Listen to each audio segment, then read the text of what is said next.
Really innovative way. Like I know that this would just get your mind fucking ticking. Retail store actually doing anything different when it comes to their own mannequin. But what if the mannequin's not a person then? No, I'm not saying like, I'm not saying like an animal. But, you know what I mean? Like, where are we going with this? Like on the runway always sets the trend for what you buy in Kmart, right? Okay, or what so you buy in Target. I can imagine this. Like, so if it's not a person, you just have like even like the off-white store. Yep. Right? It's even different to that. Yeah, definitely. Like the customer wins every single time. Absolutely. You know, I think that's really, you know, I think it's really cool that you are moving in that direction. Yeah. Because I don't want you to jump so quickly into, I want that wall panel or that tile. Like those things will form. They will come to life.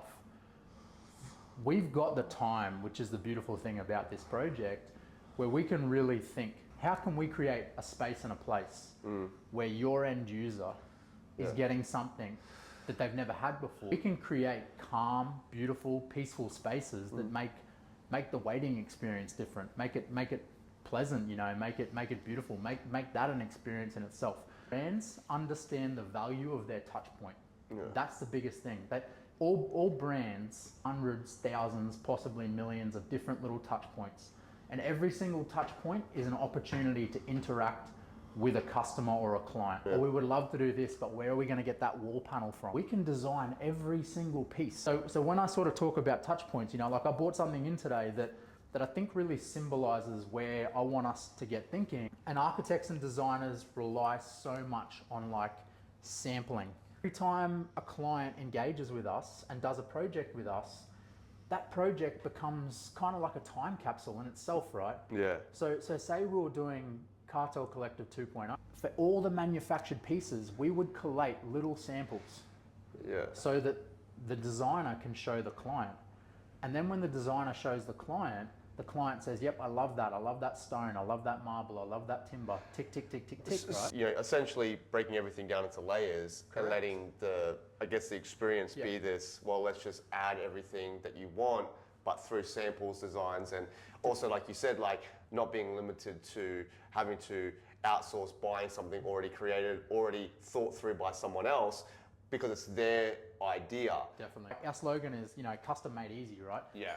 Because traditionally, architects and designers haven't been able to utilize manufacturing effectively because it's been so difficult. It is an okie dokie designed concept for the atelier, and what that concept is about reimagining the way architects and designers show samples to clients. All their drawings with all their material samples, something that feels special, and exclusive, right? That's this. And you've engaged with us on a project, and this box comes in the mail, and then you open that box up. Wow. And you've got every single sample that goes into that project, every color, every finish, you know, you've got the textures.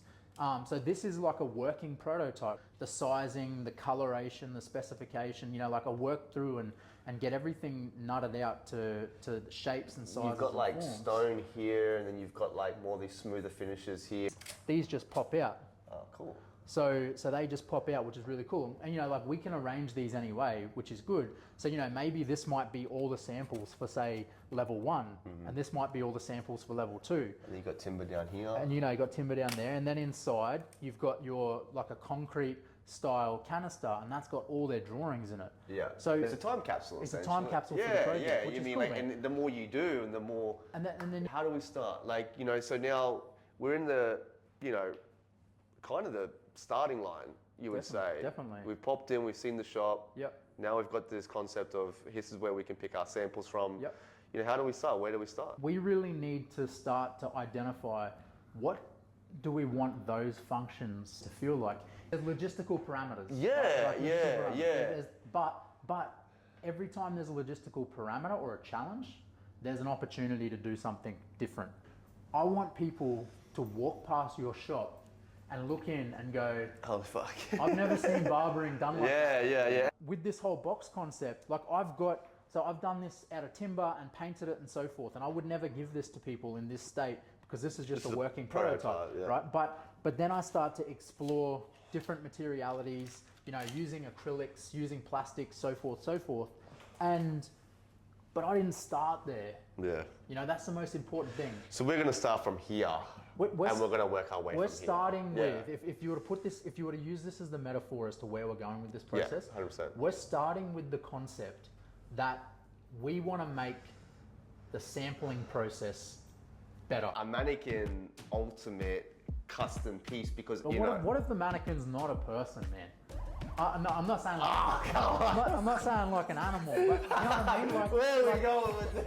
like I can imagine this, like, so if it's not a person, Yeah. you just have like I've definitely got a really, really cool idea that I want to run past you about it, but you know, we're just going to kind of take this off the camera to meet him. Excited.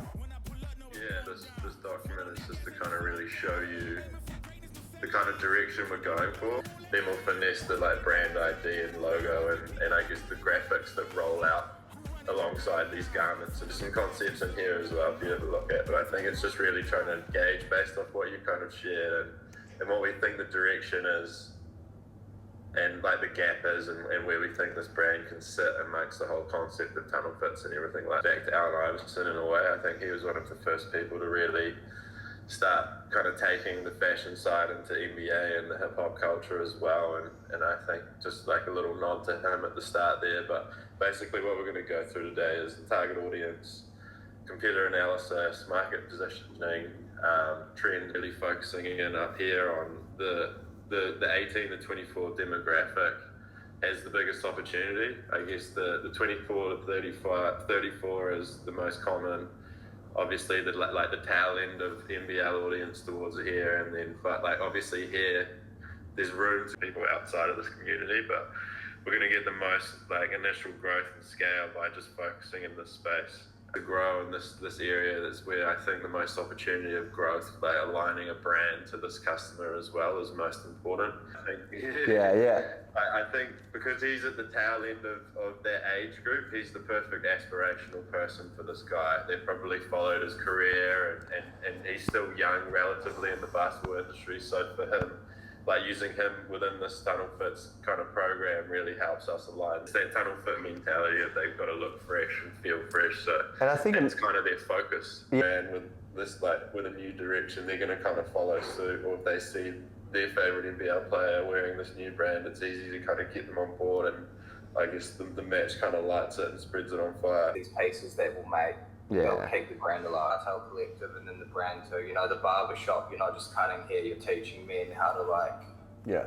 dress and how to style better. Like that's the whole overarching. We were just talking about that off camera, on camera type of thing before the meeting, about, you know, not to get too far off track here, but with barbering, when we do like award shows, like you're literally having to put together a collection where the haircut complements the clothes, but then the environment you put that piece in is now that's your piece of work that now you're putting up against thousands of other people around the world for that, you know, hope that you get the the call up, make the shortlist, get the reward.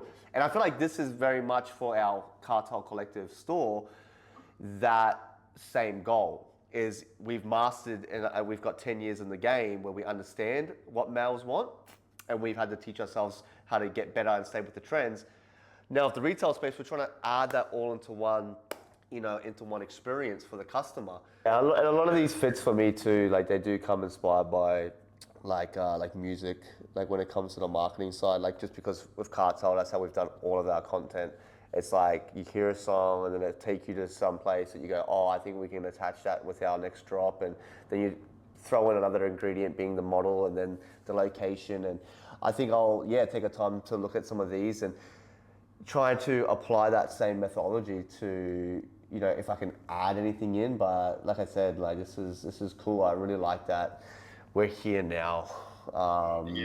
Yeah, and I think it's like the beauty part about it is I think we've done the groundwork to know what we really want to do. I think now once we get rolling on the design and really fleshing out the range, I think that's where we can really like Tom said, lean into these little details, create the story. become super clear on the message of this brand and like what's the like what does Swish Lane mean and what's it going to mean to the customer that we're trying to hit. Like we know the customer, we know the trends, we know the kind of overall style and look and feel we're going for. Now it's just about nailing all of that together and really creating a brand that's going to become successful. Yeah, fuck yeah. Sweet, bro. Crazy. Boys, nah, honestly, man, thank you. Like, I'm like, I don't even know what to say. Like, it's, how do you even follow up? That's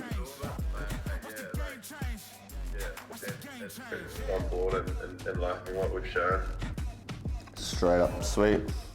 All right, boys, thanks so much. Later. Have a good one. Bye.